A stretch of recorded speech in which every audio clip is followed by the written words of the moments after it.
నిరుద్యోగులకు మరో మంచి అవకాశం అయితే వచ్చేసిందండి. కేవలం 10th అర్హతతో ఇండియన్ ఎయిర్ ఫోర్స్ లో గ్రూప్ సి ఎంటీఎస్ ఉద్యోగాలుగా నోటిఫికేషన్ అయితే వచ్చేసింది. ఇంత తక్కువ అర్హతతో ఇండియన్ ఎయిర్ ఫోర్స్ లో జాబ్స్ అంటే మిస్ అవుతామా? అస్సలు అంటే అసలు మిస్ అవ్వద్దు. ఎందుకంటే ఇలాంటి ఛాన్స్ మళ్ళీ మళ్ళీ రాదా. మరి ఎలా అప్లై చేసుకోవాలి, ఎవరెవరు అప్లై చేసుకోవాలి, ఏజ్ లిమిట్ ఎంత ఉండాలి అండ్ అలాగే సెలక్షన్ ప్రాసెస్ ఏంటి, application process and salary details తో సహా అన్ని కూడా కంప్లీట్ డీటెయిల్స్ అయితే ఈ వీడియోలో అయితే చూపించేస్తాను. ఎక్కడ కూడా వీడియో స్కిప్ చేయకుండా ఫుల్ గా చూస్తే డీటెయిల్స్ అన్నీ కూడా క్లారిటీగా అర్థమవుతాయి అండి.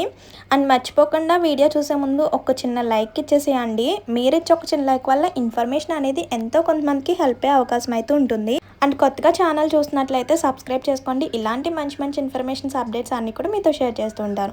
ఇంకా లేట్ చేయకుండా నోటిఫికేషన్ యొక్క డీటెయిల్స్ అయితే చూసేద్దాం. ఇండియన్ ఎయిర్ ఫోర్స్ లో గ్రూప్ సి పౌర పోస్టుల నియామకం కోసం అర్హులైన భారత పౌరుల నుంచి దరఖాస్తును అయితే ఆహ్వానిస్తున్నారు. అప్లికేషన్ ప్రారంభం తేదీ వచ్చేసరికి జూన్ 27 నుంచి అయితే స్టార్ట్ అవుతుంది అనమాట. చివరి తేదీ వచ్చేసరికి జూలై 26తో లాస్ట్ అనమాట. ఈవినింగ్ 5:30 వరకు కూడా టైం ఉంటుంది. సో అర్హులైన అభ్యర్థులు అలాగే అంటే ఎలిజిబుల్ క్యాండిడేట్స్ వచ్చేసరికి ఇచ్చిన అడ్రస్కి అయితే పంపించాలన్నమాట. మీ యొక్క అప్లికేషన్ అనేది ఎలా పంపించాలి, అప్లికేషన్ ఎలా ఫిల్అప్ చేయాలి అండ్ ఎక్కడికి పంపించాలి అనేది కూడా చూద్దాం. అందుకన్నా ముందు పోస్ట్ యొక్క డీటెయిల్స్ అయితే చూసేయండి. ఇండియన్ ఎయిర్ ఫోర్స్లో గ్రూప్ సిలో మల్టీ టాస్కింగ్ స్టాఫ్ ఉద్యోగాల కోసం కేవలం 10వ తరగతి పాస్ అయిన అభ్యర్థుల నుంచి మనకి ఆఫ్లైన్లో దరఖాస్తులను అయితే ఆహ్వానిస్తున్నారు అనమాట. దీనికి జస్ట్ 10th పాస్ అయితే సరిపోతుందండి. అండ్ ఏజ్ లిమిట్ వచ్చేసరికి 18 to 25 years మధ్యలో ఉండాలన్నమాట.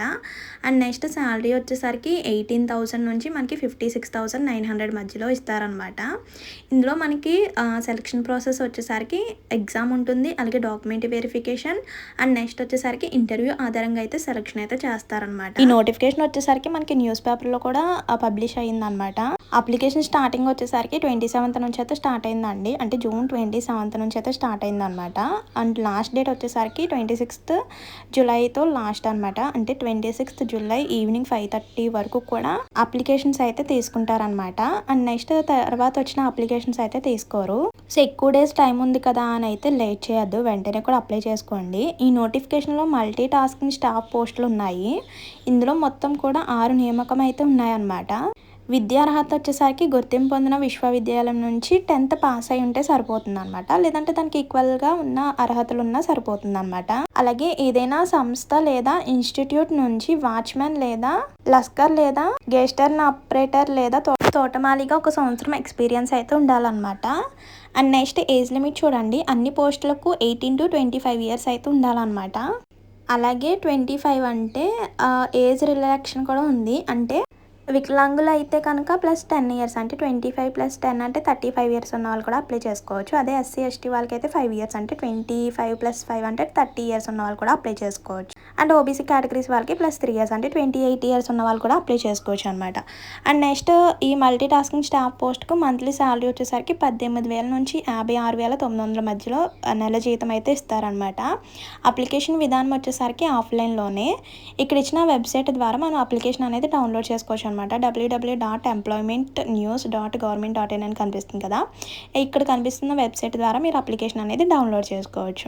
అండ్ నెక్స్ట్ సెలక్షన్ ప్రాసెస్ వచ్చేసరికి అర్హులైన అభ్యర్థులు రాత పరీక్షకు హాజరు కావాల్సి ఉంటుంది. ఈ రాత పరీక్షలో కనీస విద్యార్హత ఆధారంగా అయితే ఉంటుందన్నమాట. అంటే 10th బేస్ పైన ఉంటుంది, చాలా సింపుల్గా ఉంటుందన్నమాట. అండ్ అప్లికేషన్ ఫీ అయితే ఏమీ లేదనమాట. అండ్ ఎలా దరఖాస్తు చేసుకోవాలో చూడండి. అర్హులైన అభ్యర్థులు అంటే ఎవరైతే ఎలిజిబుల్ క్యాండిడేట్స్ ఉన్నారో మీ యొక్క అప్లికేషన్ అనేది ఇక్కడ ఇచ్చిన అడ్రస్కి అయితే పంపించాలన్నమాట. అలాగే 2 హాఫ్ సైజ్ ఫొటోస్ కూడా అతికించాలన్నమాట. అప్లికేషన్ ఫామ్ ఇంత ముందు వెబ్సైట్ చూసారు కదా, ఆ వెబ్సైట్ ద్వారా మీరు అప్లికేషన్ డౌన్లోడ్ చేసుకుని అప్లికేషన్ ఫిల్అప్ చేసి అంటే పోస్ట్ యొక్క నేమ్, మీ యొక్క పర్సనల్ డీటెయిల్స్, అలాగే క్వాలిఫికేషన్ డీటెయిల్స్. పర్సనల్ డీటెయిల్స్ అంటే మీ యొక్క name, date of birth, father's name, husband name, address, phone number, email ఇవన్నమాట. నెక్స్ట్ వచ్చేసరికి క్వాలిఫికేషన్ సంబంధించిన డీటెయిల్స్ అంటే ఏ ఇయర్లో పాస్ అయ్యారు, ఎంత పర్సెంటేజ్ మార్క్స్ వచ్చినాయి అండ్ ఎక్కడ చదివారు అండ్ ఇవన్నీ కూడా అడుగుతారు. ఈ డీటెయిల్స్ అన్నీ కూడా ఫిల్అప్ చేసి 2 హాఫ్ సైజ్ ఫొటోస్ అతికించేసి లాస్ట్లో సిగ్నేచర్ చేసి ఇక్కడ ఇచ్చిన అడ్రస్కి అయితే పంపించేయాలన్నమాట. సో అది కూడా మనకి జూన్ 27th నుంచి starting and July 26th last అనమాట. సో ఇదన్నమాట నోటిఫికేషన్ యొక్క డీటెయిల్స్ అయితే. ఇండియన్ ఎయిర్ ఫోర్స్ సంస్థ నుంచి మనకి జస్ట్ 10th అర్హతతో అప్లై చేసుకోవచ్చు అనమాట. ఇదనమాట అఫీషియల్గా వచ్చిన నోటిఫికేషన్. ఈ పోస్ట్లో మొత్తం కూడా టోటల్ 6 వేకెన్సీస్ ఉన్నాయి కదా, అవి కూడా కేటగిరీ వైజ్ అయితే ఇచ్చారు. యూఆర్కి 3, ఓబీసీ వాళ్ళకి 2 వేకెన్సీస్ ఉన్నాయి. ఎస్సీ ఎస్టీ వాళ్ళకి ఏమీ లేవు. ఈడబ్ల్యూఎస్ వాళ్ళకైతే 1 అనమాట. ఇలా టోటల్ వేకెన్సీస్ 6 వేకెన్సీస్ అయితే ఉన్నాయన్నమాట. అండ్ ఏజ్ లిమిట్ కూడా ఇచ్చేసారు 18 to 25 ఇయర్స్. ఏజ్ రిలాక్షన్ కూడా ఉంటుంది. ఓబీసీ వాళ్ళకి 3 ఇయర్స్, ఎస్సీ ఎస్టీ వాళ్ళకి అయితే 5 ఇయర్స్, రిమైనింగ్ పీడబ్ల్యూడీ కేటగిరీస్ వాళ్ళకి అయితే 10 ఇయర్స్, అంటే 35 ఇయర్స్ ఉన్న వాళ్ళు కూడా అప్లై చేసుకోవచ్చు. అండ్ అప్లికేషన్ ఫామ్ ఎలా ఉంటుందో చూపిస్తాను. ఇట్ సైడ్ రైట్ సైడ్ చూడండి. ఫస్ట్ అప్లికేషన్ అంటే post name, half size photo అతికించాలి. Name of the candidates, father's name, date of birth, అలాగే అడ్రస్, పర్మనెంట్ అడ్రస్, క్యాస్ట్, క్వాలిఫికేషన్కి సంబంధించిన డీటెయిల్స్ అనమాట. నెక్స్ట్ మీరు ఏ కేటగిరీ అనేది కూడా సెలెక్ట్ చేసుకోవాలి. అండ్ డిస్టిక్, పిన్ కోడ్, ఇవన్నీ కూడా మీ యొక్క జెన్యున్ ఇన్ఫర్మేషన్ అనేది ఫిల్అప్ చేయాలన్నమాట. చూసారు కదా, స్టార్టింగ్లో ఒక హాఫ్ సైజ్ ఫోటో, అలాగే లాస్ట్లో కూడా ఒక హాఫ్ సైజ్ ఫోటో, అలాగే సిగ్నేచర్ ఆఫ్ ద క్యాండిడేట్, ఎవరైతే అప్లై చేసుకుంటున్నారో వాళ్ళ యొక్క సిగ్నేచర్ ఉండాలి. సో ఇదన్నమాట నోటిఫికేషన్ యొక్క ఫుల్ డీటెయిల్స్ అయితే. ఇందులో ఇంకేమైనా డౌట్స్ ఉంటే కనుక కామెంట్ చేసేయండి. అండ్ మర్చిపోదండి, చాలామంది వీడియో చూస్తున్నారు కానీ లైక్ చేయడం మాత్రం మర్చిపోతున్నారు. మీరు ఇచ్చే ఒక చిన్న లైక్ వల్ల ఇన్ఫర్మేషన్ అనేది ఎంతో కొంతమందికి హెల్ప్ అయ్యే అవకాశం అయితే ఉంటుంది. అండ్ కొత్తగా ఛానల్ చూసినట్లయితే సబ్స్క్రైబ్ చేసుకోండి. ఇలాంటి మంచి మంచి ఇన్ఫర్మేషన్స్, అప్డేట్స్ అన్ని కూడా మీతో షేర్ చేస్తుంటారు. మరి ఉంటాను మరో మంచి ఇన్ఫర్మేషన్తో మళ్ళీ కలుద్దాం. See you to next video. Thank you for watching. Please do like, share and subscribe. Bye by.